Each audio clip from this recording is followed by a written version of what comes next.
We're here in Stoneville, Mississippi, and I'm Tom Allen. I'm an Extension and Research Plant Pathologist here.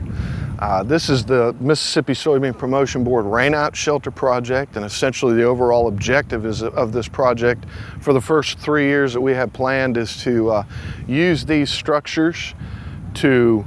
provide a conducive environment to elicit seed rot within the soybean plant. We put this project together over the last 3 years, have erected these structures to allow us to get overhead irrigation in some of them to increase seed rot, and then go in there and attempt to determine what fungal organisms and any other potential bacterial organisms that may increase seed rot based on how conducive an environment is. So the shaded structures or the overall plastic will increase the humidity. We'll be able to add overhead irrigation to increase or create a more conducive environment for seed rot to occur. And then we plan on putting some general overall fungicide applications in there to see how that may change the microfloral population on the soybean plant and may either aid some fungi or increase some fungi that may actually produce more of a seed rot situation. So we're going to kind of deconstruct the system for the first few seasons to see what organisms are present,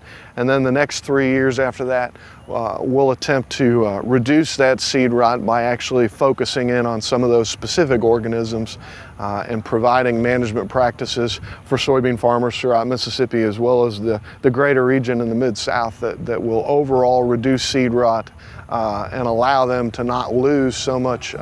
economic yield loss like they did in 2009.